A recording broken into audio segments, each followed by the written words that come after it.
the EP Podcast. Heard everywhere podcasts can be found, and always at the eppodcast.com.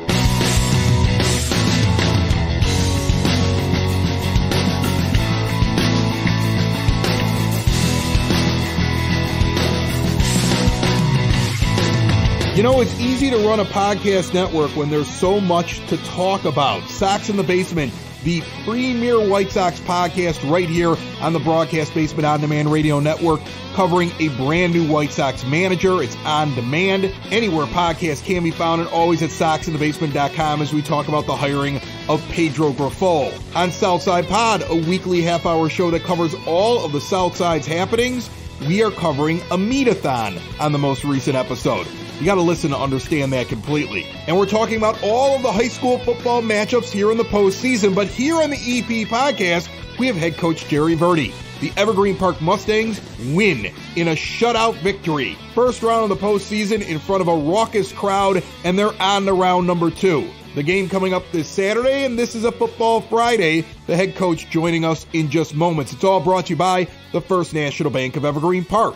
2.5% statement savings special. That's the interest. Also, on an 11-month CD, you're getting 3%. 26 months, you're getting 3.25. The First National Bank of Evergreen Park invest in this community because they love this area as much as you do, and their Total Access checking account gives you free ATMs nationwide and a $300 bonus with qualifying activities. You have a great mobile banking tool, brand new, launched this summer, and award-winning customer service, and it's right here in the EP. This is the bank that I use, my family uses, my business uses, right in that iconic building at 95th and Pulaski. Stop in and see them today. $100 required to open up that account. Member FDIC. Evergreen Park Community High School's scholarship fundraiser is coming up on Sunday, November the 13th over at 115 Bourbon Street. $40 at the door, but you can get tickets in advance for $35. The folks that have organized that event will talk all about where that money goes, give out more details on the event coming up on the next episode of the EP Podcast, so make sure you are subscribed. Whatever you're listening to the EP Podcast on right now, even if you clicked on a link in Facebook, there is an option to subscribe through any app. If you're on the eppodcast.com, put in your email address. We'll send you a link each and every time. Meanwhile, this Saturday, November the 5th, before you go out and see the Evergreen Park Mustangs, you got to travel on the road for that game. Enjoy some light refreshments as you smash your pumpkins into bits. The annual Pumpkin Smash happening over at the Community Center, 3450 West 97th Street. Kids must be accompanied by an adult. It is presented by the EP Environmental Recycling Commission and the Rec Department. For more details, 708-229-3373. Coming up on November the 17th, it's a Thursday at 11 a.m. at the EP Community Center. Once again, 3450 West 97th Street. For $10, they got a roast chicken dinner. Musical entertainment by Johnny Gray, and the lunch is free to all Evergreen Park veterans. Please RSVP if you plan to attend. Tickets actually must be purchased by Monday the 14th. The head coach of the EP Mustangs, up next, right here on the EP Podcast. Building relationships, supporting the community, and service. These are the things that Country Financial stands for. They're more than just an office you may pass by as you drive through Evergreen Park. They're neighbors who lend a helping hand and support the fabric of your community, including charitable organizations, sports, financial education, and civic organizations. And since Country is already your neighbor, they want to get together and chat. Call your local Country Financial representative, Mike Thauer, today at 708-425-1559 to talk about the things that are important to you and how he can help you protect them.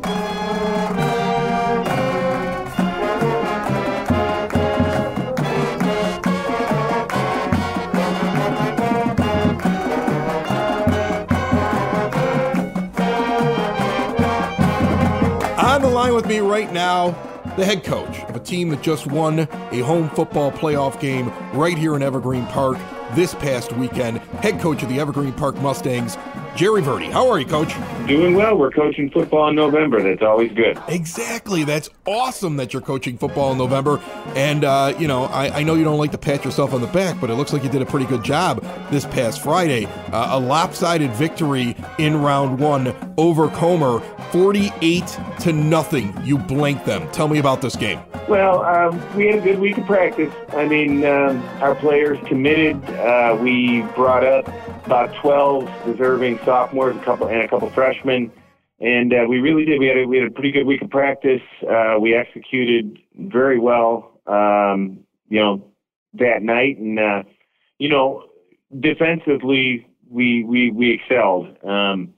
We held them to under 50 yards total offense once you subtract the negative yardage plays. And we had 3 interceptions and we had 3 fumble recoveries. And so we gave the offense some pretty good field position, and they were able to take advantage. And by the time we got into after the first series of the third quarter, the clock was running. We were winning by 40 points. So it was a good night. Everybody got to play, and it was a home game, and everybody enjoyed it. Tell me a little bit about that atmosphere. What did it feel like out there? Was it just delirious excitement? Well, it's enjoyable. You try to keep things in perspective. As exciting as playoff football is, it's round one, and you're going to be playing more football, after that game is over. So you kind of try to keep things grounded, I guess would be the word that I would use.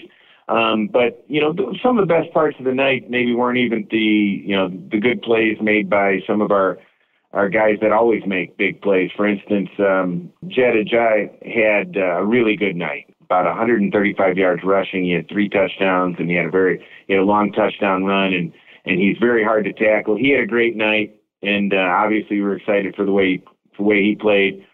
But we were just as excited in the fourth quarter when our backup quarterback, Aiden Bench, scored his first touchdown of the season. I mean, there might even been a bigger roar for that because, you've got expectations for what Jed's going to do. And then, Aiden gets his chance to finally score this year. And it was exciting. It's fun for everybody.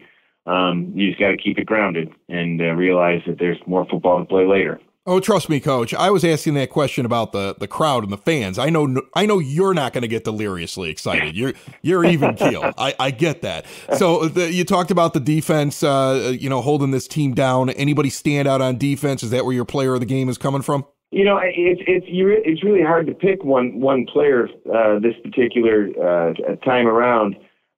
Because so many guys had big plays. Our free safety, Max Mansell, had a big fumble recovery. Asiel Rubalcaba had a big interception, and he had a 20-yard return. Axel Rubalcaba, his cousin, had a big fumble recovery. He returned into the red zone, set up a touchdown. As usual, our middle linebacker, Caleb Kolovitz, he had a sack, had a pass breakup tackle for loss. He ended up finishing the game with 8 tackles. And, Steady Eddie Eduardo Antunes had a big tackle for loss in a key situation and ended up with 8 tackles also. So it's hard to pick a single player of the game when you've got, a performance like that all the way around. It really is. All right, so I'm looking at this 4A bracket. There were some upsets. Just because you guys were the higher seed, a 6 seed versus an 11, it was not a guarantee by any stretch of the imagination. I'm flipping along here. I saw a 15 seed beat a 2 in your own bracket. I see that a 10 beat a 7 on the other side of the bracket, and I want to say there was another big upset that also occurred as I'm scanning through this thing. It's not a guarantee that the higher seed is going to walk away with the game. Is that something you try to explain to the kids when you're going through this thing? Because it's very easy to sit there and say, well, somebody said this team is so much higher than the other team. We're clearly the underdog. Well, it gets a little complicated from the standpoint of, you look at the seeding and you always expect, well, that must just be the better team. But you also have to take into account that it's just very based on mathematics. I mean, a 9-0 team is going to end up being a top seed, and then how many wins did their opponents have? Kind of puts them in with the other 9-0. So if a 9-0 had played a very difficult schedule, and their 9 opponents had a combined 40 wins, they're a higher seed than, let's say, a 9-0 team whose opponents had like 30 combined wins. And that happens across the board. Obviously, teams play, some teams play more difficult schedules than others. Oftentimes people refer to the Chicago Catholic League, someone who's 5-4 coming out of that, playing someone from another league that maybe isn't as competitive, that might be an 8-1, 9-0. The record isn't always indicative as far as who the better team is. And that happens quite a bit. Back in 2018, we squeaked into the playoffs at 5-4. We were, in our side of the bracket, we were the 16 team, and we played a 9-0 Peyton Prep, and we won that game. We obviously had a more difficult schedule than they did, and we ended up being the better team that night. So that happens quite a bit, and there are complaints about the way the playoff system works. But it's the best system they can come up with now, unless you get a group of people together that can actually rate the teams, kind of like what they do for college football. And that's just way too much of a subjective process where too many opinions get involved, and then it just would be too difficult. That's why they keep it just with basic numbers and basic math. So I'm looking at your opponent next week, St. Francis. They have beat up on a lot of people this year. Like if you just look at their schedule, you don't know how strong it is. You would say this team is incredible because they have one win where they scored over 80 points and they blanked the other team. Okay, now I don't know how good Bishop McNamara is down in Kankakee, but they whooped up on them. They were 9-1 as their overall record, 4-0 in their conference. They play teams as far south as Champaign.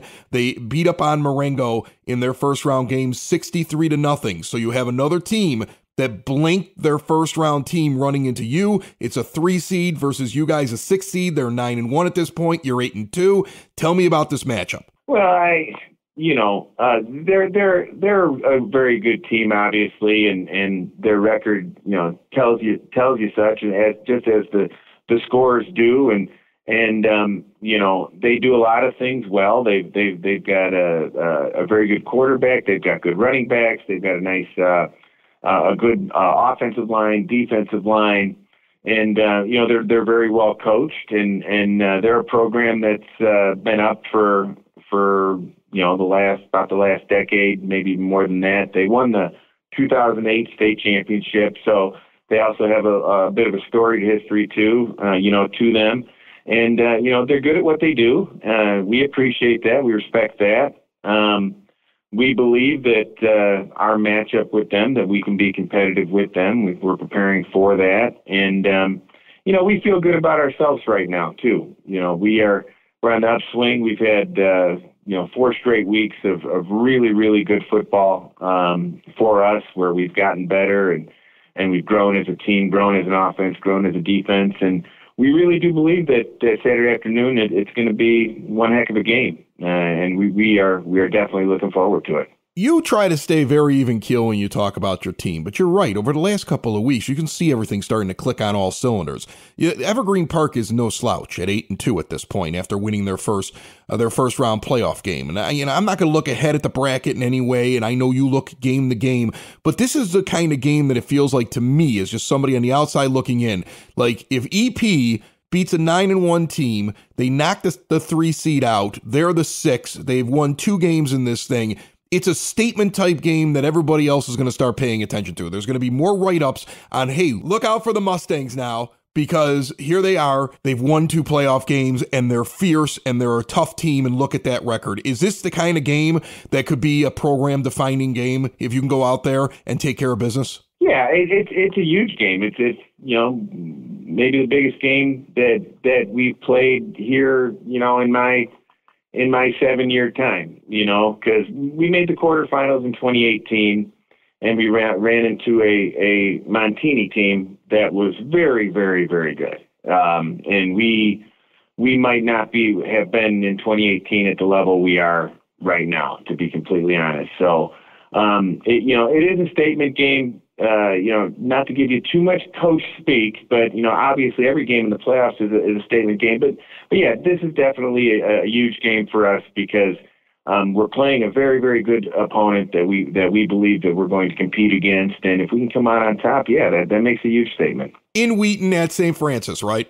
Right, and they've got a really interesting field. They got the blue turf to match their kind of powder blue uniforms, and it's pretty neat. It's neat to see on film, and I know we're going to get a kick out of it when we see it in person. That's got to be hard. Like, when you have a uniform that matches the blue turf, would that throw off a player who's not used to it? Do you worry about that at all? I don't know. I mean, back in the days, everyone used to complain about Mount Carmel and Joliet Catholic. For those who don't know, they wear brown uniforms, and everyone used to say, well, they wear their home brown uniforms and it hides the football. And, well, it really doesn't. But, from a standpoint of, thinking that it gives an advantage, maybe kind of sort of out of your peripheral, maybe they kind of blend into the field, possibly. But I don't know. If anything, it's just got probably as a shock value for the other team. If you come in there and you're dwelling on the color of the turf, then you're probably not thinking about the things you're supposed to think about in order to play a football game. Saturday afternoon game. The Mustangs go on the road to Wheaton. 8-2 Mustangs versus 9-1 St. Francis. And Coach, good luck in this round. We're all pulling for you, and hopefully we can keep this train rolling. Hey, we appreciate it. Another show is wrapped up. Another show's in the books. Another show is wrapped up. And then by the looks, it's going to be a good one. And we'll see you next week. And the nude is basement. And the nude is basement. Another show is wrapped up. Another show is wrapped up. Another show is wrapped up. And it's in the books. Another show is wrapped up.